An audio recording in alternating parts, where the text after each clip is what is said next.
France Culture.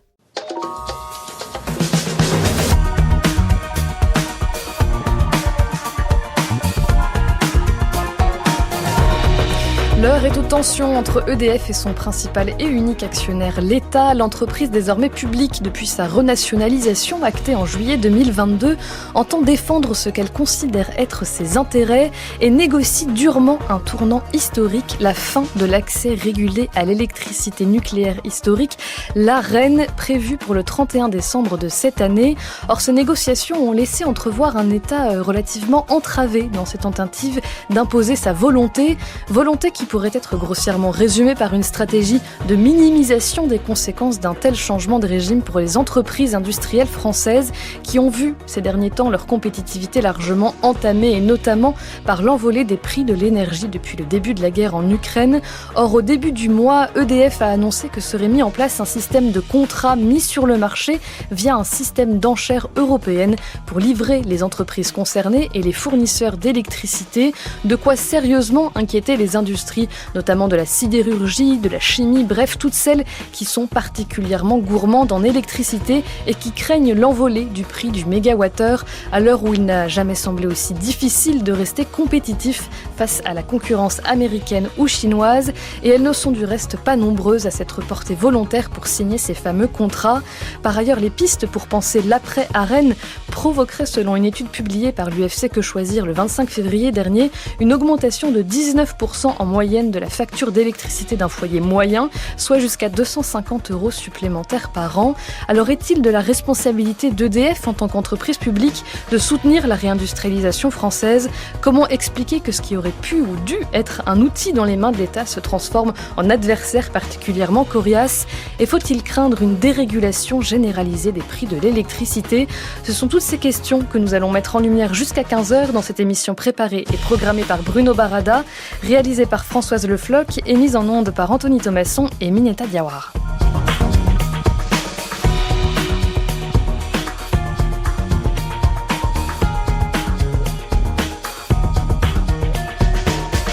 Et trois invités sont autour de la table aujourd'hui. Anna Créti, bonjour. Bonjour. Vous êtes professeure d'économie à l'Université Paris-Dauphine et directrice scientifique de la chaire Économie du gaz naturel et de la chaire Économie du climat. Anne de Bréjas, vous êtes quant à vous ingénieure-chercheuse à EDF R&D et porte-parole du syndicat Sud Énergie. Bonjour et bienvenue. Bonjour.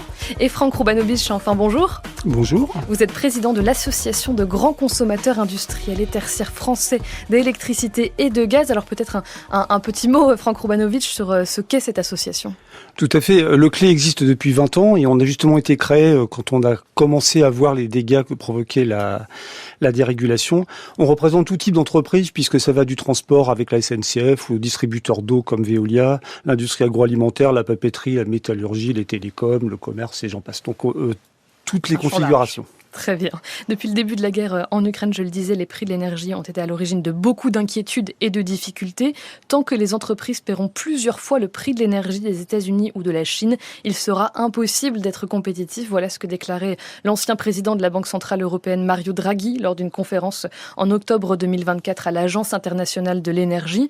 Aujourd'hui, où en est-on, Franck Roubanovitch ? Est-ce que le plus dur est passé pour les entreprises industrielles ou est-ce que le plus dur reste à venir ? Alors oui et non, le plus dur est passé au sens de la crise de 2023. Effectivement, on est dans une accalmie au point de vue des marchés. On est très loin d'être revenu au prix qu'on connaissait avant la crise, puisque on est globalement à des prix qui sont entre 1,5 fois et 2 fois plus élevés que ce qu'on a connu avant la crise, notamment sur le gaz, mais un peu aussi sur l'électricité. Par contre, là où on n'est pas du tout sorti de l'affaire, c'est que pour nous, industriels, ce qui est très important, c'est la visibilité. Pourquoi ? Parce que au-delà du prix à proprement parler, nous, on a besoin, quand on décide d'investir dans une nouvelle usine en France ou ailleurs, ou quand on décide de remplacer un équipement au gaz par un équipement électrique, par exemple, on a besoin de savoir sur 10-15 ans combien va coûter l'électricité. Et là, avec la fin de l'ARENH dont vous parliez tout à l'heure, on est maintenant soumis à 100% aux aléas des marchés. Alors tant qu'ils sont calmes, c'est bien, mais vous voyez bien qu'avec les géopolitiques, c'est très compliqué d'anticiper. On va revenir sur cet enjeu de la visibilité et puis sur les conséquences très concrètes de cette fin de l'Arenh et puis revenir ne serait-ce que sur ce mécanisme aussi de l'Arenh dans un premier temps. Je voudrais quand même continuer à faire ce panorama, on va dire, du contexte qui est actuellement le nôtre. Ce lundi, Emmanuel Macron a réuni pour la 4e fois un conseil de politique nucléaire qui réunit donc bien sûr le ministre chargé de l'Industrie et de l'Énergie, Marc Ferracci, mais aussi le Premier ministre, les ministres de l'Économie, des Comptes publics, de la Défense, des Affaires étrangères. Bref, c'est une très vaste réunion qui avait pour but de faire un point d'étape sur la relance du nucléaire français et la construction par EDF de 6 futurs réacteurs de grande puissance. Anna Créti, à quelle volonté, quelle stratégie correspond cette réunion ? Est-ce que on peut y voir une volonté de moins dépendre justement de ce qu'on disait à l'instant, de moins dépendre du gaz dont l'approvisionnement a été si problématique ces dernières années, ou est-ce que ça fait partie d'une stratégie plus globale ? Comment on peut comprendre cette volonté de remettre cette relance du nucléaire sur la table ? Je pense qu'il y a plusieurs facteurs qui l'expliquent. La crise a probablement accéléré la nécessité d'avoir une programmation un peu à long terme qui avait un peu disparu avant la crise parce que on était plus porté par des phénomènes, je dirais, un peu de court terme, et on a aussi ça faisait partie aussi des piliers de la politique proposée en matière d'énergie qui ont 2 axes. L'un qui est produire plus d'électricité parce que on aura besoin d'électrifier plusieurs usages, et donc les piliers qui est également un corollaire à celui-là, on a besoin d'électricité pour décarboner notamment certains usages industriels si on y arrive, ainsi que les transports, et également diminuer la part du gaz dans les usages typiquement qui sont aussi chez les ménages, donc le chauffage. Donc ça fait partie à la fois d'une stratégie de décarbonation, une stratégie donc d'électrification, et je pense qu'aujourd'hui, après la crise, on a rajouté également une volonté accrue de souveraineté énergétique. Donc le fait de maîtriser également la production plutôt à niveau national et éventuellement avoir une coordination peut-être plus efficace et intelligente avec les pays européens.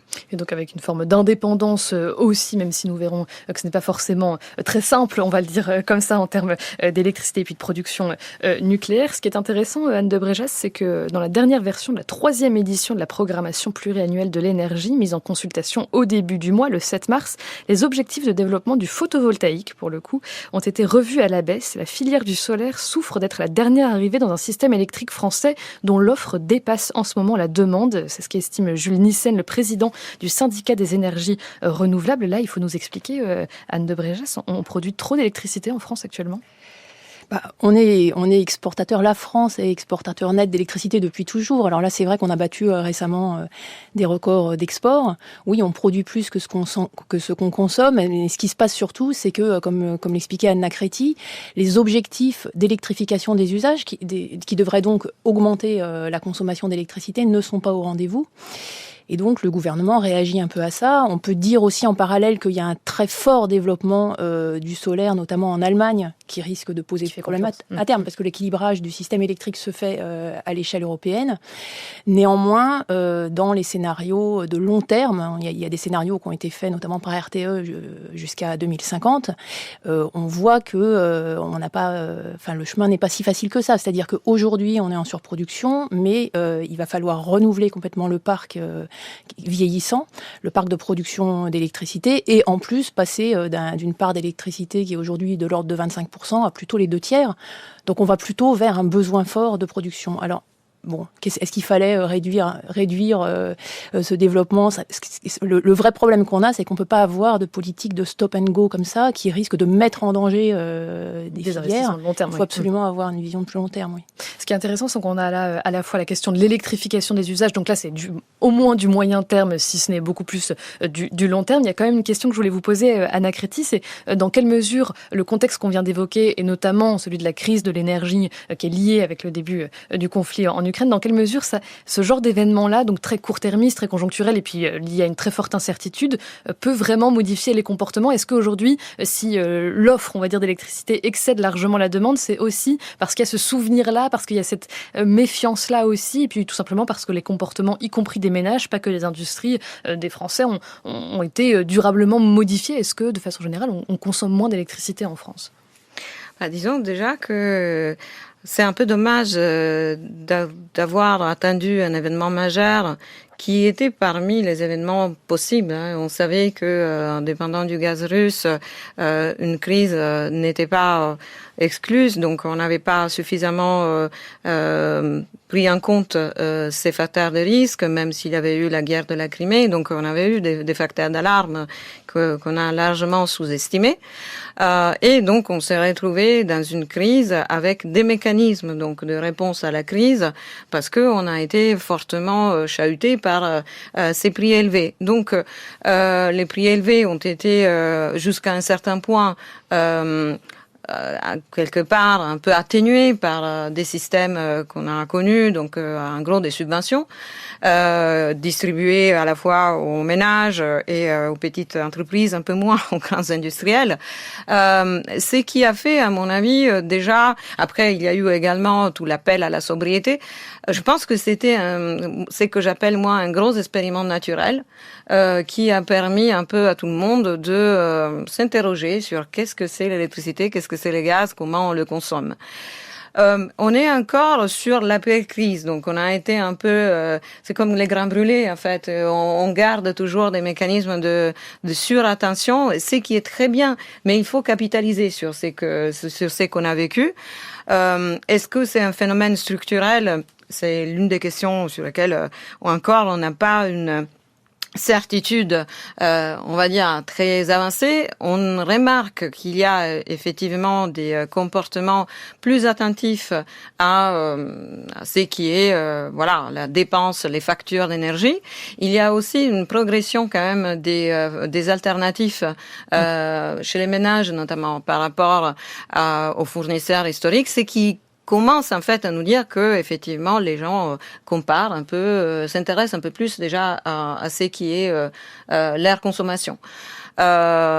Toutefois, il y a encore des réformes structurelles et des changements structurels qui doivent être portés, notamment tout ce qui est les problèmes du gaz, sur lesquels je pense qu'on a aussi des mesures politiques qui ne sont pas très très claires, la fiscalité de l'énergie, l'intégration aussi de prix carbone dans les prix du chauffage, dans les prix à la pompe.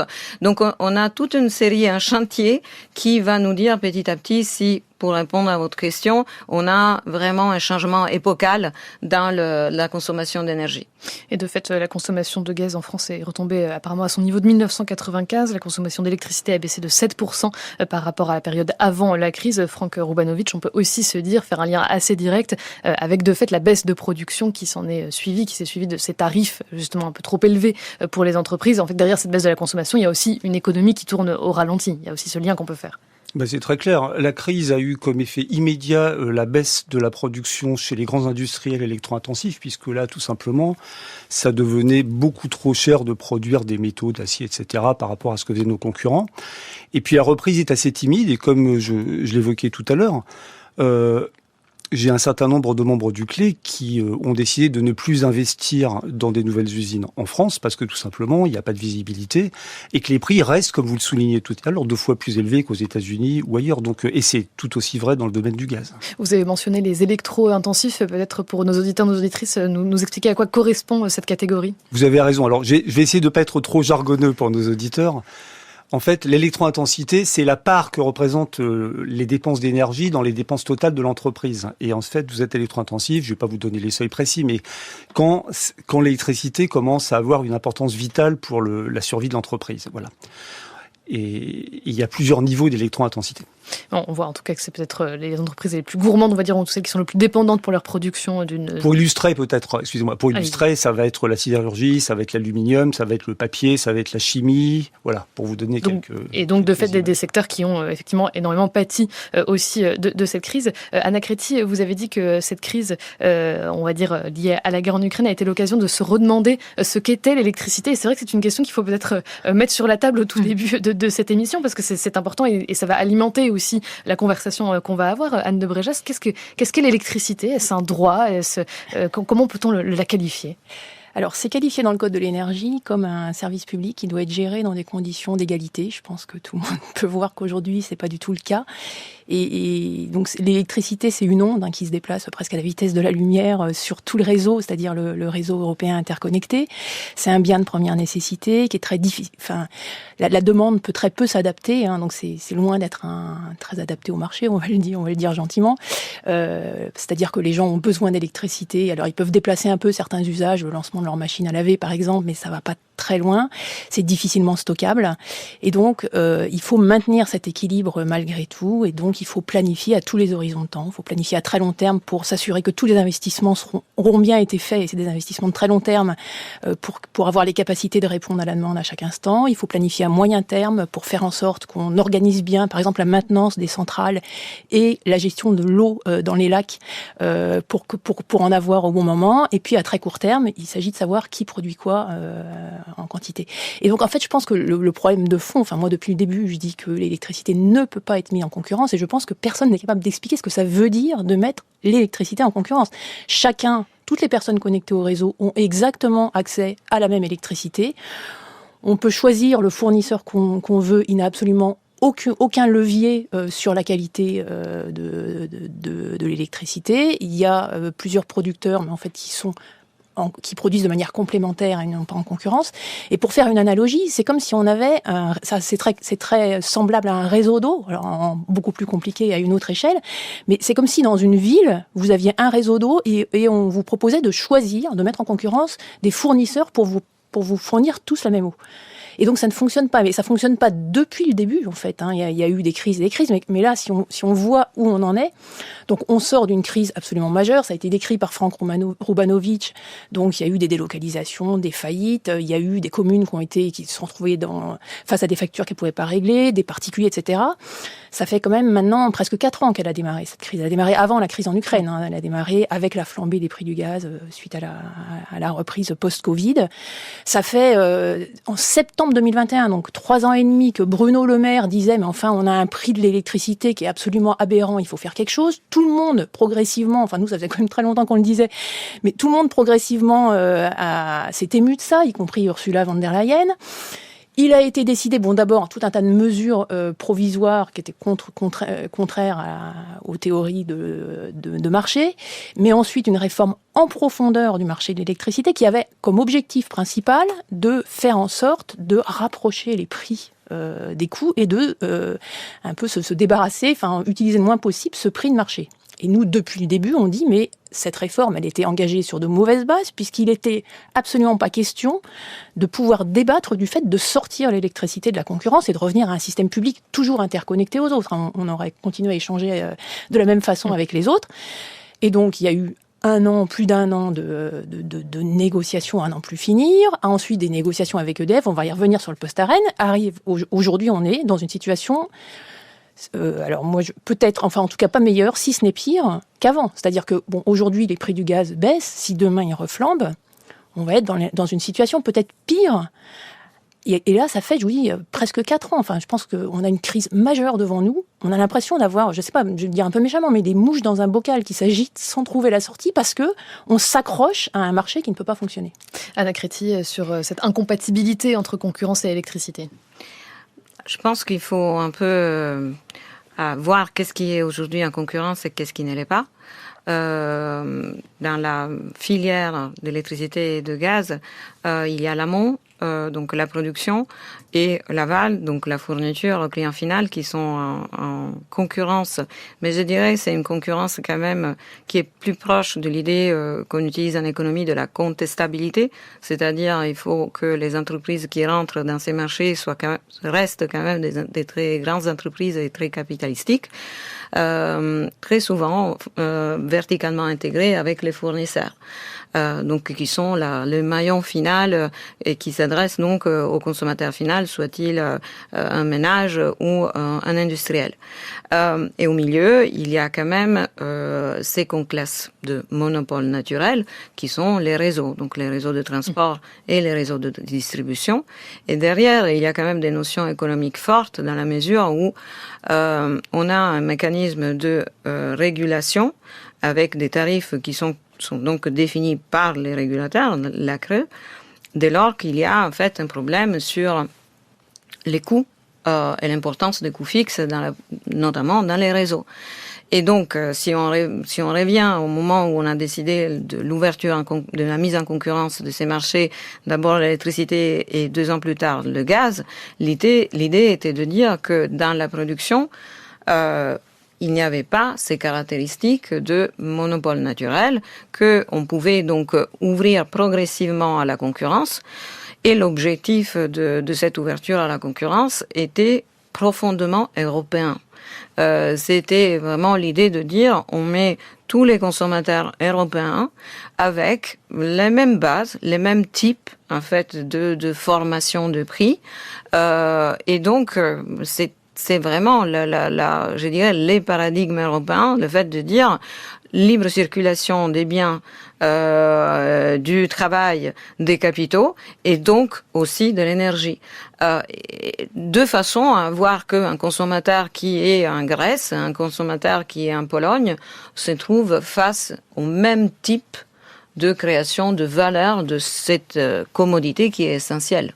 Donc on comprend qu'il y a ce chapeau qui va aussi beaucoup jouer dans la discussion qu'on va avoir aujourd'hui, mais ce chapeau qu'est l'Union européenne et la régulation aussi qu'elle entend imposer dans le but, vous l'avez dit Anna Créti, de réguler, de contrôler et puis de mettre en place ce marché unique finalement aussi de l'électricité. Nous en France, on a une spécificité quand même, c'est EDF aussi quelque part, et c'est un autre élément de contexte qu'il faut bien repréciser pour tout le monde, c'est que EDF depuis le mois de juillet 2022 a été renationalisé.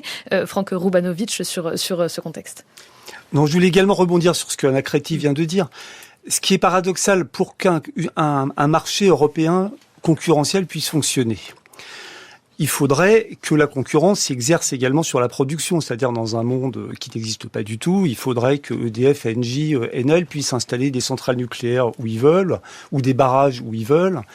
On voit bien que c'est pas du tout le cas, puisque les politiques énergétiques sont tout à fait nationales, avec des pays produits clairs, d'autres qui ne le sont pas, des pays qui développent le solaire. Et donc, on essaye de mettre d'un bout de la lorgnette de la concurrence tout à fait artificielle, et puis de l'autre, il n'y en a pas du tout. Et donc, ça ne peut pas fonctionner structurellement. C'est ça que je voulais préciser. Anne de Bréjas. Oui, je vais aussi ajouter un point là-dessus. Vous me parliez, Madame Créti, du fait que le monopole du réseau est reconnu parce que c'est essentiellement des coûts fixes. Mais en fait, la production, c'est exactement pareil. Quand vous regardez la part de coûts fixes dans la production et les investissements de long terme, c'est à peu près pareil. Et autant il peut y avoir une concurrence dans la construction des centrales par appel d'offres, comme ça se fait par exemple sur les renouvelables, ça on revient pas dessus, mais une fois que les centrales sont construites, elles ne sont pas en concurrence. Elles répondent à un programme d'optimisation que vous connaissez et on met pas systématiquement les centrales renouvelables qui ont un coût de fonctionnement nul passent avant les autres, puis les centrales nucléaires, puis les centrales à gaz. Donc il y a absolument pas de concurrence possible, c'est vraiment de la coopération pour maintenir cet équilibre global sur le réseau. Et donc je pense que tant qu'on n'accepte pas, qu'on n'accepte pas le fait qu'il n'y a pas de place dans la concurrence de la production, d'ailleurs on n'y arrive pas effectivement, on ne s'en sortira pas. Et donc du coup on a créé cette activité de fourniture quand même dont personne, je pense que Franck Rubanovic ne me contredira pas, n'arrive à expliquer à quoi ça sert, si ce n'est à facturer les clients. On ne s'en sortira pas. On aura un prix qui sera pas équitable pour tout le monde. On n'aura pas de visibilité sur ce prix. On aura aussi des grandes inégalités entre consommateurs, parce qu'on a parlé de la flambée des prix. Mais enfin, il y a des consommateurs qui ont eu la chance de renouveler leur contrat au bon moment. Ça n'a pas trop augmenté. Et puis d'autres qui ont une multiplication par 10 de la production. C'est juste pas possible, quoi. Oui, mais même... à la critique. Pardon. Même si c'était une entreprise unique, cela n'aurait pas protégé de la hausse des prix. Ah si. Franck Romanovic, vous souhaitiez réagir, et moi je voudrais vraiment savoir si c'est effectivement cette multiplication des intermédiaires qui empêche d'avoir cette visibilité qui, vous le disiez, est si importante aussi pour les entreprises. Oui, je vais donner un exemple, parce que là on est en Europe, on voit tout par le prisme de l'Europe, mais nous, nos industries sont présentes dans le monde entier. Et je vais juste prendre l'exemple d'un pays qui est le Canada. C'est intéressant parce que le Canada, chaque province a son mix énergétique, c'est-à-dire, par exemple, au Québec, il y a beaucoup d'hydraulique, et par exemple, dans le centre du Canada, dans l'Alberta, il y a beaucoup d'hydrocarbures, de gaz, etc. Chaque province a sa politique. Et par exemple, au Québec, à l'est, ou en Colombie-Britannique, à l'ouest, il y a un monopole. C'est-à-dire que, en fait, et aux États-Unis, ce qui est intéressant, c'est que les États des États-Unis, parce que chaque État a également sa politique, les États des États-Unis où le prix d'énergie est le moins cher sont en général les États en monopole. Je dis pas qu'il y a forcément un rapport automatique de cause à effet, c'est plus compliqué que ça, mais simplement, il faut arrêter de regarder ça sous le prisme européen et se dire que si tant de régions du monde ont fait le choix de maintenir l'électricité dans une logique de monopole ou en tout cas de très forte régulation, il y a peut-être une raison fondamentale. Mais est-ce que, d'un certain point de vue, on pourrait pas se dire, de toute façon, on fait partie de l'Union européenne, c'est un fait difficilement contestable. Par ailleurs, on pourrait se dire que, et notamment avec la renationalisation d'EDF dont je parlais à l'instant, on pourrait se dire qu'on a trouvé une forme de compromis, on va dire s'inscrire dans ce marché unique européen avec un modèle français, je mets là des guillemets, mais tout de même un modèle français. Anne Desbréjas sur oui, cet aspect-là. Non, je veux juste quand même revenir sur le fait qu'on n'aurait pas eu, que même avec un acteur unique, on aurait eu les hausses de prix. C'est vrai, il y a eu des hausses de coûts de production essentiellement liées au fait, alors un petit peu en France que le prix du gaz s'est envolé, mais en plus de ça, on a eu un problème sur le parc nucléaire. Mais je prends juste ce que dit la Cour des comptes dans un rapport de 2024.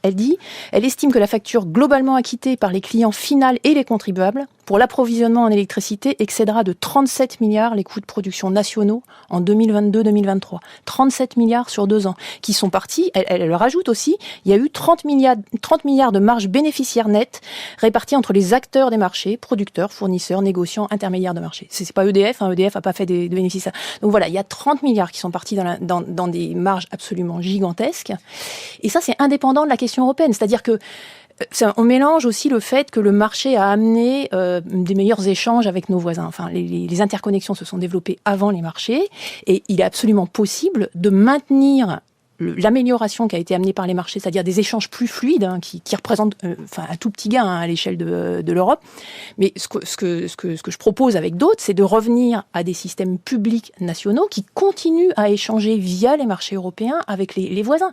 Et donc on garde tout le bénéfice de ces échanges un peu plus fluides, qui, encore une fois, n'a rien à... Enfin, je veux dire, c'est absolument pas comparable, les chiffres, avec ce qu'on vient de perdre sur les marchés, tout en revenant à un système public qui garantit des tarifs équitables pour tous. Enfin, honnêtement, il n'y a pas 50 façons de faire si on veut, comme le promet, parce qu'en plus, on a des objectifs complètement contradictoires. On nous dit, les consommateurs vont bénéficier des coûts de production français, et dans le même temps, il faudra avoir un prix de marché qui ne dépend pas, ou pratiquement pas, des coûts de production français. Donc, la seule façon d'avoir des prix qui correspondent à des coûts de production et équitable pour tous, c'est de prendre l'ensemble des coûts, d'en faire la somme et de la répartir sur tous les usagers. Ça s'appelle un tarif réglementé de vente, en plus qui est demandé par tous les consommateurs. Donc je pense qu'il faut revenir à la base, quoi. Franck Romanovic, je vous laisse réagir, et puis ensuite il faut vraiment qu'on parle de effectivement la fin de l'arène et reprendre les choses oui, aussi. Non, je voulais rebondir sur la question que vous posiez tout à l'heure, c'est-à-dire effectivement, on est en Europe avec les règles européennes, donc nous, on s'est précisément mis dans cette position chez nous aux clés, c'est-à-dire comment on fait pour limiter la casse, c'est-à-dire limiter le dysfonctionnement des marchés dans un contexte européen. Et il y a des solutions. Alors, je ne vais pas être trop technique, mais il y a eu une directive européenne votée en 2024 qui ouvrait la porte à ce qu'on appelle, alors c'est le seul jargon que j'ai utilisé, à ce qu'on appelle un contrat pour différence. Pour faire très court, ça veut dire quoi ? Ça veut dire que le marché, lui, il fluctue tout le temps, d'accord ? Quand les prix du marché sont plus élevés que les coûts de production d'EDF, EDF reverse de l'argent aux consommateurs. Quand les prix de marché sont plus bas que les coûts de production d'EDF, du coup EDF n'a pas assez d'argent, c'est les consommateurs qui payent. Donc ça veut dire qu'on laisse fonctionner le marché, mais avec un mécanisme de rattrapage, on arrive à avoir finalement un prix relativement stable. C'est pas parfait, il y a plein d'inconvénients, mais c'est infiniment mieux et ça apporterait infiniment plus de visibilité que le tout marché dans lequel on est. Malheureusement, ça n'est pas c'était quelque chose que l'Europe avait accepté en 2024. Ça n'est pas la position qui a été retenue par la France. Et là, on est en grande difficulté. On va parler après des problèmes avec EDF. On va voir effectivement comment on peut penser l'après ARENH. Avant cela, je voudrais revenir tout de même sur cette déclaration d'Elisabeth Borne le 6 juillet 2024 qui actait de fait la renationalisation d'EDF. Réussir la transition énergétique, c'est pouvoir la piloter. Je le disais il y a quelques instants, l'urgence climatique impose des décisions fortes, radicales. Nous devons avoir la pleine maîtrise de notre production d'électricité et de sa performance. Nous devons assurer notre souveraineté face aux conséquences de la guerre et aux défis colossaux à venir. Nous devons prendre des décisions que sur ces bancs même, d'autres ont pu prendre avant nous, dans une période de l'histoire où le pays devait aussi gagner la bataille de l'énergie et de la production. C'est pourquoi je vous confirme aujourd'hui l'intention de l'État de détenir 100% du capital d'EDF. Cette évolution permettra à EDF de renforcer sa capacité à mener dans les meilleurs délais des projets ambitieux et indispensables pour notre avenir énergétique.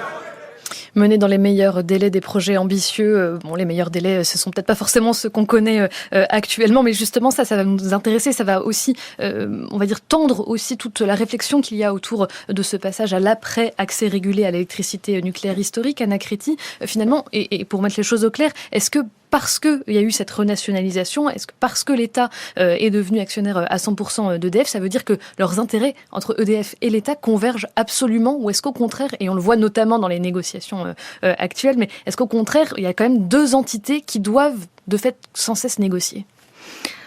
Déjà, il faut rappeler qu'avant cette nationalisation, l'État avait déjà 80%. Donc, ce n'est pas non plus une escalade.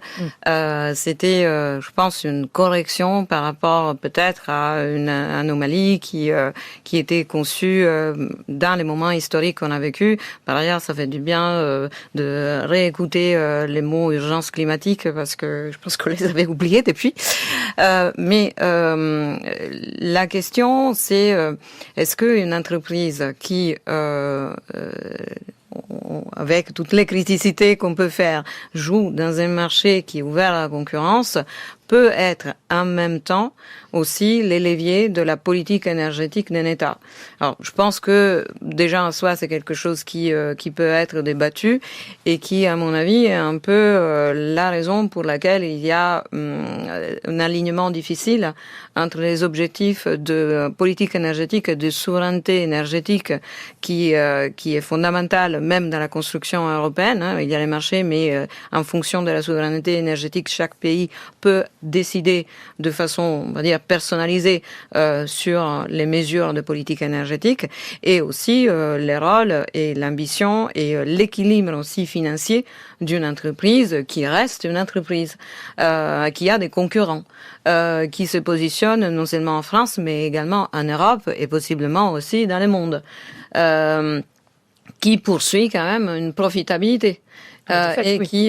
qui doit également assurer son plan de financement, notamment si on lui confère cet objectif de construction du nouveau nucléaire, qui est certes quelque chose d'ambitieux, de coûteux et qui a besoin d'un horizon temporel très long. Après, est-ce qu'il faut dire on l'a fait parce qu'il n'y avait plus l'ARENH ? Pour moi, c'est plus compliqué de le voir de façon directe comme ça.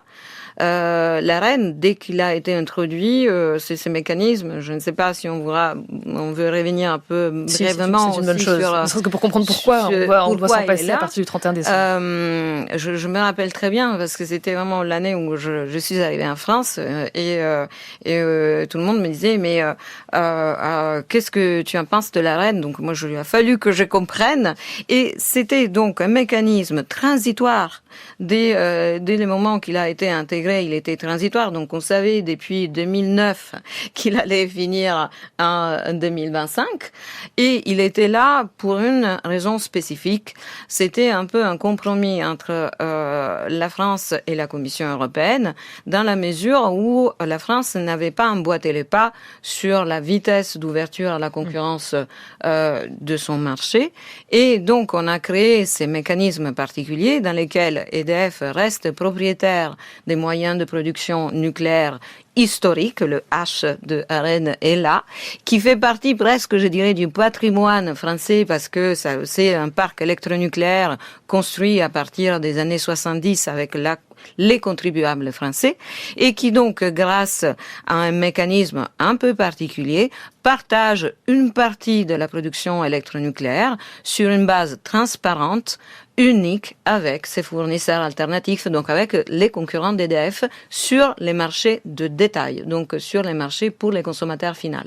Franck Romanovitch, est-ce qu'un tel système, celui de l'ARENH, convenait finalement aux entités que vous représentez, les entreprises? Est-ce que cela, pour le coup, permettait d'avoir cette fameuse visibilité, cette fameuse réduction, on va dire, de l'incertitude qui est si importante? Il y a beaucoup de choses qui sont dites qui sont pas exactes sur l'ARENH. Oui, l'ARENH nous convenait. L'ARENH était très loin d'être parfait. L'ARENH avait beaucoup de défauts. Mais malgré tout, et ces défauts étaient tout à fait... c'était possible de les corriger. Je reviendrai si on a le temps sur ces défauts. Mais fondamentalement, l'ARENH nous a permis pendant 15 ans, sur une part entre la moitié et les 2 tiers de notre consommation, d'avoir un prix fixe connu d'avance. Donc, il fallait peut-être le remplacer par quelque chose de différent, mais de toujours aussi stable. Anne Desbréjas, se pose donc la vaste question à partir du moment où on l'a dit, c'était une forme de compromis que cette ARENH de trouver une façon, on va dire, de s'en sortir aussi en contentant à la fois les impératifs de concurrence qu'on a déjà évoqués et puis cette façon de faire très française. À partir de ce moment-là, pourquoi s'en passer? Pourquoi à partir du 31 décembre il faut repenser tout le système? Non, mais en fait, on dit que c'est une spécificité française. Effectivement, le nucléaire a une spécificité française, mais si on regarde les énergies renouvelables, elles se développent pas non plus avec un prix de marché comme le voudrait la théorie. Il y a eu ce que Franck Romanovitch a mentionné, les contrats pour différence, c'est-à-dire des contrats à long terme où finalement c'est l'État qui garantit le prix aux producteurs. Et sur l'hydraulique, on n'en parle pas, mais on est aussi dans une impasse parce qu'on ne sait pas comment déclencher des investissements si on n'a pas des prix garantis. En fait, aucun moyen de production ne peut se développer comme ça. Il faut un prix garanti par l'État. Voilà. Et donc effectivement, l'ARENH, c'était une mesure transitoire. Je ne sais pas pour aller vers où. Le problème, c'est que tout est une mesure transitoire et que au fur et à mesure des problèmes qui sont quand même très anticipables, on découvre que ça va pas fonctionner et qu'on fera autre chose, on ne sait pas quoi. C'est vraiment la technique de l'apprenti sorcier. Je voudrais quand même rappeler que les tarifs réglementés de vente, c'est-à-dire ce qui quand même a protégé les consommateurs français malgré tout, ça a augmenté de 45% pendant la crise, alors que pendant ce temps-là, ceux qui n'avaient plus accès à ces tarifs réglementés de vente voyaient leurs factures multipliées, je l'ai dit, par 3, 4, voire 10. Ils sont aussi sur la sellette. Peut-être qu'ils vont disparaître cette année. Donc, on est de mesure transitoire en mesure transitoire. Là, maintenant, on essaye de négocier ce post-ARENH, ce mécanisme post-ARENH d'une complexité absolument infernale. Nous, depuis le début, on dit, mais enfin, c'est quand même pas possible. Juste, je voudrais quand même citer Bruno Le Maire qui dit, donc, EDF s'apprête à vendre aux enchères une partie de son électricité à tous les industriels qui le voudraient, pas spécialement en France ou ailleurs. Et donc Bruno Le Maire, qui avait négocié cet accord fin 2023, dit ces enchères sont scandaleuses et détournent la vocation d'EDF, une entreprise qui ne devrait pas courir après les bénéfices. Mais enfin, le fait que EDF puisse vendre son nucléaire à des industriels pas spécialement français, moi je le dénonce depuis 2023. J'avais posé la question à Luc Rémont en octobre 2023, il m'avait répondu oui, rien ne nous impose de le vendre à des acteurs français. On avait dénoncé, donc c'était écrit dans les textes. On avait aussi dénoncé le fait que, parce que, alors, je ne sais pas si on va rentrer dans le détail, parce que c'est invraisemblable. C'est-à-dire qu'il y a des contrats à long terme avec les industriels, il y a des contrats un peu moins long terme avec d'autres consommateurs, et puis pour les particuliers et pour les petits clients, ça va être une vente à prix de marché avec un système de seuil où l'État ponctionnera 50% au-delà d'un certain seuil, puis 100% au-delà d'un autre seuil, ça sera reversé. Enfin, c'est d'une complexité invraisemblable. Alors que finalement, l'objectif, je le rappelle, c'est donc d'avoir un prix qui est basé sur le coût de production. Il n'y a pas besoin de ça pour arriver à un résultat pareil. Effectivement, c'est d'une certaine complexité, donc il faut reprendre peut-être les choses par le menu. Vous avez parlé de ce fameux système d'enchères qui a été annoncé effectivement tout début mars et qui avait provoqué effectivement une sortie du silence, on va dire, pour Bruno Le Maire. Il faut savoir que concernant cette sortie de l'Arenh, il y a un premier accord qui avait été mis sur la table mi-novembre 2023 et qui, on va dire, mettait sur la table un certain nombre de mécanismes, et notamment concernant les entreprises, avec notamment cette idée de contrat sur le plus ou moins long terme, alors entre 5, 10, j'ai lu aussi 18 ans, je ne sais pas exactement ce qu'il en est aujourd'hui, puisque rien n'est fixé dans le marbre, mais Franco Banović, finalement, cette négociation-là de cette sortie de l'Arenh, elle se fait à quel prix pour les entreprises? Qu'est-ce qui est prévu pour elles? Et pourquoi le 6 mars, on a eu cette annonce de cette fameuse mise aux enchères? Alors, en fait, fondamentalement, lors de l'accord, EDF a laissé à EDF les clés du camion, si j'ose dire, en lui laissant toute liberté de fixer son prix de vente à ses clients, que ce soit les particuliers, les entreprises. Simplement, l'État a incité EDF à signer des contrats de long terme, en général de 10 à 15 ans, mais simplement l'État n'a pas le droit de mettre son nez dans les négociations, puisque sinon il est accusé par la Commission européenne d'abus de position dominante, etc. Et donc en fait, l'État se refuse de rentrer dans les négos. Ça veut dire qu'EDF se retrouve seul à négocier face à des entreprises. Donc évidemment, EDF défend son intérêt de court terme. Je dis évidemment, c'est très dommage, mais c'est comme ça. Son intérêt de court terme, c'est ce qui se passe, c'est de vendre aux enchères au plus offrant, et le plus offrant est souvent à l'étranger, etc.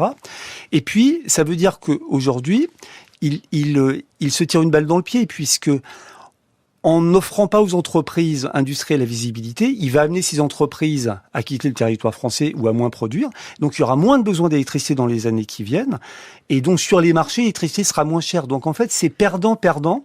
Mais comme on est axé sur le court terme, on cumule les erreurs les unes après les autres. Alors, Luc Rémont a dit qu'il ne croyait pas à une possible délocalisation pour des raisons de coût de l'énergie, mais bon, ses propos n'engagent qu'il aille au Canada, que lui.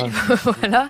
Anna Créti, il y a quelque chose que je voudrais tout de même comprendre, et notamment avec la mise en place de ces fameux contrats d'allocation de production nucléaire, ces CAPN. Est-ce que c'est vraiment nouveau? Parce que c'est mis sur la table comme une solution nouvelle pour faire face à l'après-Arenh, donc la façon de, on va dire, réguler à nouveau sans système de régulation. Est-ce que c'est vraiment nouveau de proposer ces contrats-là? J'ai l'impression qu'on a dit depuis le début de l'émission que non, que ça existe de très longue date finalement, ces idées de contrat de long terme. Depuis toujours et depuis la mise en place de ce fameux marché, on a deux façons d'acheter l'électricité.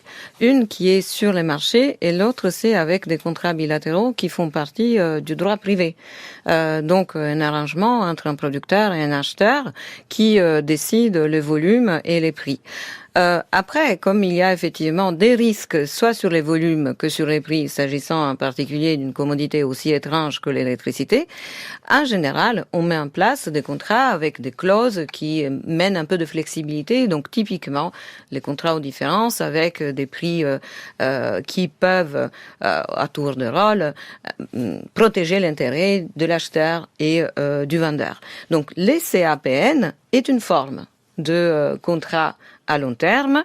La seule nouveauté, c'est le nom, je dirais, et le fait et ça c'est une nouveauté plutôt, ou disons une obligation qui est un peu particulière, le fait que les nucléaires donc soient là-dedans et que on donne au contrat aussi, qui sont donc un moyen lui-même de marché, un statut particulier, et aussi le fait de dire c'est grâce à ces contrats qu'on pourra financer les nouveaux nucléaires. Donc qu'on adosse à un contrat qui est un moyen de vente, aussi un objectif de long terme et donc aussi de financement d'un type aussi de capacité de production électrique. Franck Banović, je sais que vous voulez réagir, mais je voudrais d'abord vous faire écouter la façon dont ces annonces ont été justement perçues par l'industrie, représentée par Patrick Pouyanné en l'occurrence, qui faisait face à Luc Rémont le 15 décembre 2024 dernier. Est-ce qu'il faut réguler le secteur électrique? La réponse est non.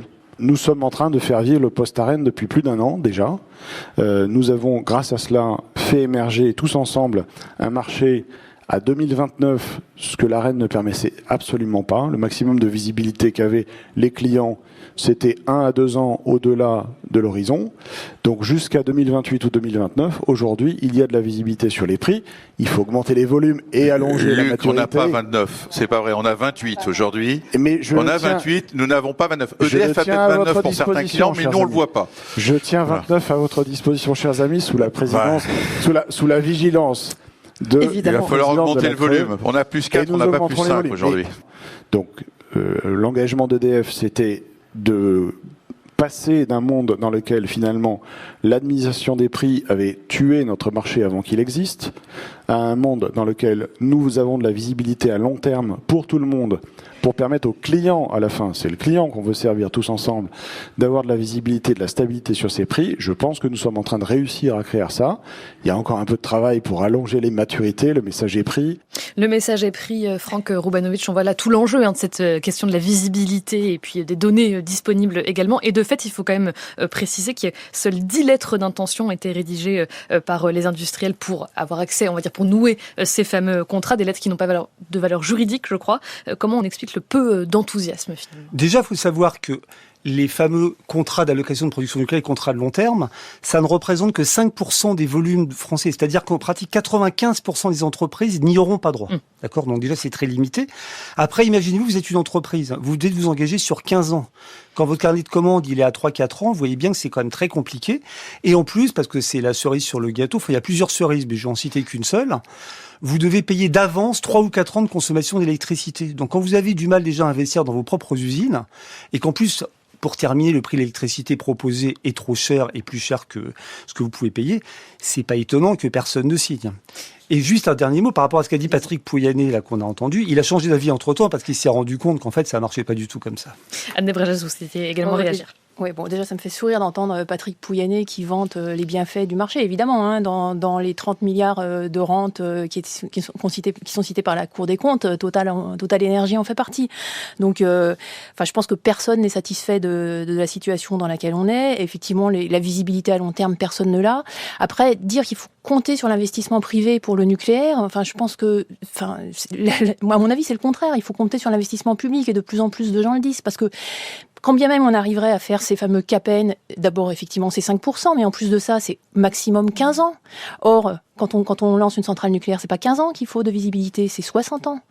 Donc il y a que l'État qui peut investir là-dedans. Et en plus de ça, quand on regarde les coûts d'une centrale nucléaire, mais comme de l'hydraulique, comme des renouvelables, l'essentiel des coûts, près de la moitié des coûts, c'est des coûts de financement.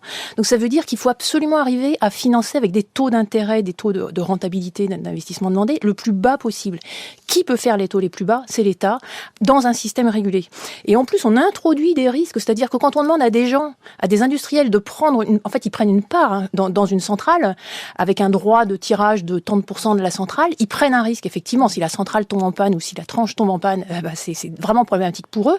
Alors que si on a un système mutualisé où on a l'ensemble du parc français, les volumes, ils sont assez bien prévisibles. Donc on enlève un risque pour tout le monde. Donc il faut aller vers un système dérisqué, prévisible à long terme, mutualisé, et surtout pas ce qu'on est en train de faire. Et juste un dernier mot, c'est une conception aussi pour moi qui est complètement opposée au service public, c'est-à-dire qu'on est en train de dire telle centrale, elle sera réservée pour tel type de consommateur, et puis telle autre qui est moins amortie, plus chère, etc., elle sera réservée aux autres. Et c'est pas possible ça. Je veux dire, les coûts des centrales de production sont très différents. Il y en a qui produisent à 25 € du mégawattheure, d'autres à 250 € du mégawattheure. On a besoin de toutes ces centrales. On va pas commencer à réserver les moins chères pour certains, éventuellement partout en Europe, et puis laisser les plus chères pour d'autres. On peut pas raisonner comme ça.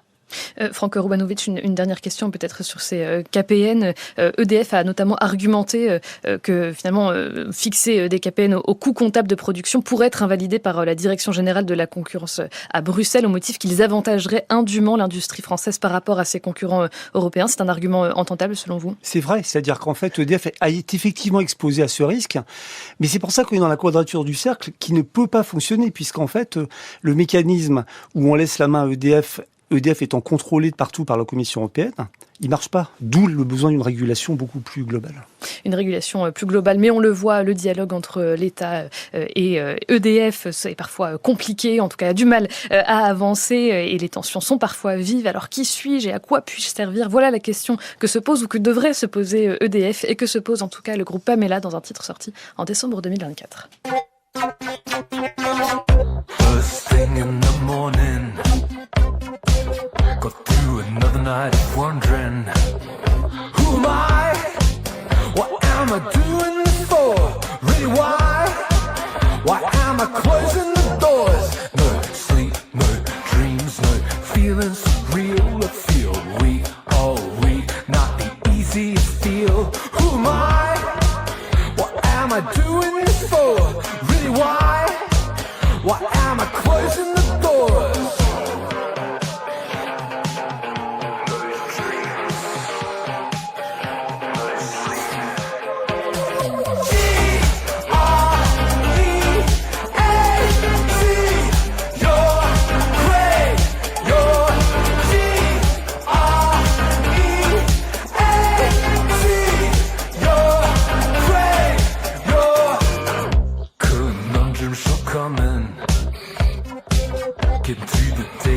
Problem. What am I don't know anymore. Really why? Because I'm still looking for myself, my soul. I keep hunting it down. My health, my goals, and I'm repeating the sound. What am I don't know anymore. Really why? Because I'm still looking for no sleep, no dreams, no sleep. No dreams, no sleep, no dreams, no sleep, no dreams.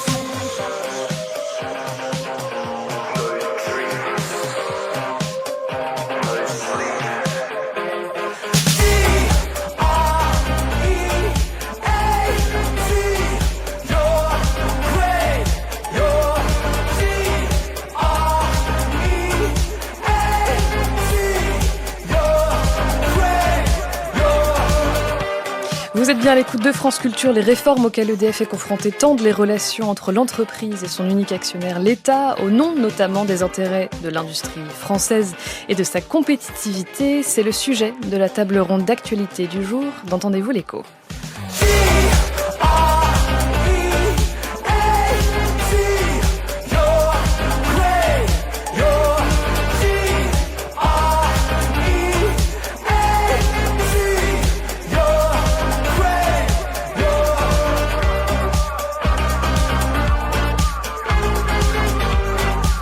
Et nous sommes toujours en compagnie de l'ingénieure-chercheuse à EDF en R&D et membre de Sud Énergie, Anne Desbréjas, de l'économiste et professeure à l'Université Paris-Dauphine, Anna Créti, et du président de l'Association de grands consommateurs industriels et tertiaires français d'électricité et de gaz, Franck Roubanovic. Alors, on a compris que les tensions étaient vives donc entre l'État et EDF. Luc Rémond s'est défendu de vouloir gréver la compétitivité de qui que ce soit. C'est ce qu'il exprimait lors du colloque de l'Union française de l'électricité en décembre dernier. Il nous faut arriver à convertir nos clients en leur disant les prix ont atterri, ils sont en train de finir d'atterrir pour les particuliers qui sont au tarif réglementé. J'espère que nous parviendrons à cet atterrissage dans les semaines qui viennent. Mais voilà, les prix ont atterri. Nous sommes effectivement, quand on regarde des prix de moyen terme, maintenant on a, je crois, réussi à créer un marché de moyen terme, ce qui est nécessaire à la confiance. Avoir une visibilité de moyen terme sur les prix, c'est nécessaire à la confiance dans l'électricité. Donc oui, on est autour de 60, 62, 65, ça dépend des semaines. Sur le moyen terme, ce sont des prix compétitifs en Europe. Il n'y a pas le moindre doute. Mais le prix de l'électricité, c'est aussi ce qu'on met dans les taxes, ce qu'on met dans les tarifs de réseau. Et c'est bien l'ensemble qui doit créer cette confiance sur le moyen terme. Mais ça part du sentiment que l'électricité est disponible. C'est l'enfer d'investir en France. C'est vrai, c'est l'enfer d'investir en France pour des raisons réglementaires. C'est l'enfer pour raccorder un industriel qui veut se raccorder un data center. C'est des délais administratifs qui sont juste incommensurables avec ce qu'on vit ailleurs dans le monde. Il faut qu'on s'occupe de ça. C'est le premier frein à la décarbonation aujourd'hui, ce sont les procédures. Et donc, occupons-nous de ces sujets-là. Et dans ce cas-là, effectivement, la demande repartira. Anne Desbrejas, je ne vous demande pas si vous souscrivez à ces propos, mais est-ce qu'on a effectivement un problème, même de la compétitivité, même d'EDF, est-ce qu'on a un problème de réglementation plus que de prix ? Mais non, c'est absolument pas ça le problème. Enfin, on a une industrie de très long terme, encore une fois, où les investissements sont très longs, où on est obligé, quand on décide de construire une centrale, en même temps de regarder l'investissement qu'il faut faire dans le réseau. Et ce qui est quand même terrible, c'est qu'on a mis à la tête d'EDF quelqu'un qui veut faire du court terme, n'en a strictement rien à faire, ni du service public, ni de l'aspect industriel, qui achète... Enfin, EDF fait quand même la moitié de son chiffre d'affaires à l'étranger. Là, je lis la presse. Dernièrement, ils ont investi dans une entreprise de trading au Japon, puis là, cette semaine, dans une entreprise d'avionneurs à Toulouse. Enfin, on peut pas... Alors évidemment, après, on nous dit, il y a des combats entre EDF et l'État, alors que le patron d'EDF est nommé par l'État. Enfin, il y a quelque chose de complètement absurde. Mais je voudrais juste revenir à ce que dit Luc Rémont sur les prix vont atterrir, tout va bien, on est maintenant à 65 euros du mégawattheure, mais enfin 65 euros du mégawattheure, maintenant c'est en dessous des coûts de production. Donc ça va reposer un problème qui est que on ne pourra plus financer les investissements. En fait, on a un prix qui ne correspond pas au coût. Donc fatalement, soit il est trop haut et c'est un problème pour les consommateurs, soit il est trop bas et c'est un problème pour les producteurs. Je rappelle comment est formé ce prix de marché, c'est ce qu'on appelle le coût marginal, c'est-à-dire combien ça coûte de produire une unité supplémentaire. Alors combien en Europe, combien ça coûte ? C'est important. Voilà, c'est sur le réseau européen, si les interconnexions sont pas saturées. Alors combien ça coûte ? Comme les centrales les moins chères fonctionnent déjà au maximum de leur capacité, la seule qui peut produire une unité supplémentaire, c'est la centrale la plus chère en fonctionnement. En général, c'est un peu plus compliqué que ça, mais c'est à peu près ça. En général, cette centrale la plus chère, c'est une centrale à gaz, 75% du temps.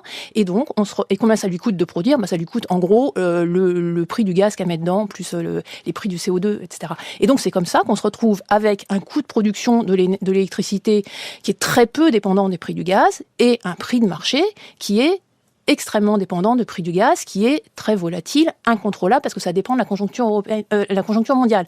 Donc, tant qu'on ne sera pas sorti de cette aberration, et pour l'instant, il n'y a toujours aucun plan sur la table, si ce n'est ce que nous, on propose, c'est-à-dire de revenir à des systèmes publics interconnectés, on ne s'en sortira pas.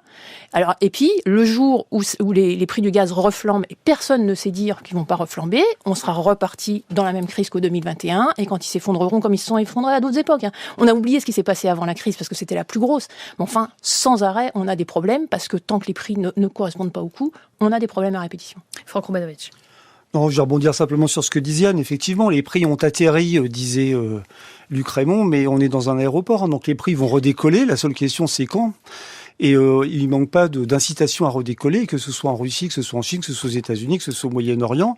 Comme le disait Anne, c'est le gaz qui pèse 6% de la production française d'électricité et qui pèse 75%, qui explique 75% du prix. Donc il y a quelque chose qui ne fonctionne pas du tout. Anna Créti. Je voulais juste rappeler le fait que ces systèmes d'empilement par des centrales, il s'est fait quand même sur une logique économique qui est celle de faire appel à fur et à mesure des coûts de production des centrales qui sont de plus en plus chers et qu'il faudrait également voir si la centrale à gaz n'était pas là au moment où on a besoin de faire l'équilibre demande et offre, on aurait quand même des prix qui sont encore plus élevés et éventuellement aussi du rationnement.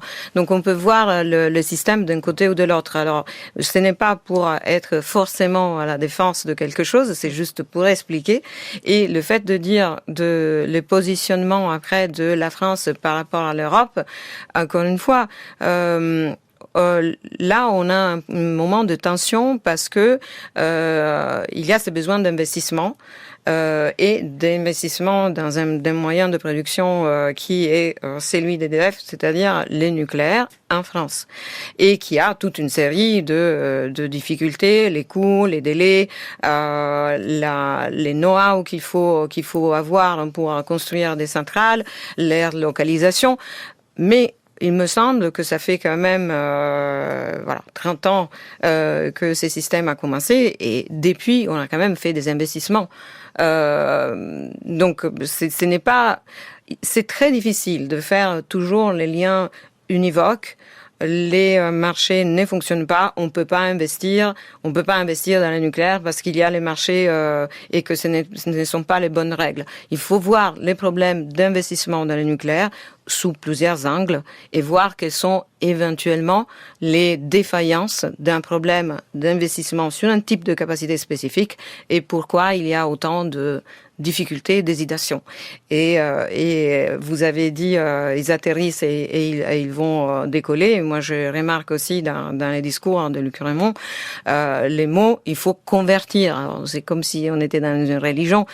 Il faut que tout le monde trouve en fait les bonnes conditions qui sont à la fois efficaces d'abord, équitables après, pour vendre et acheter l'électricité. Franck Urbanovic et Anna Desbrejas ensuite. Oui, très rapidement.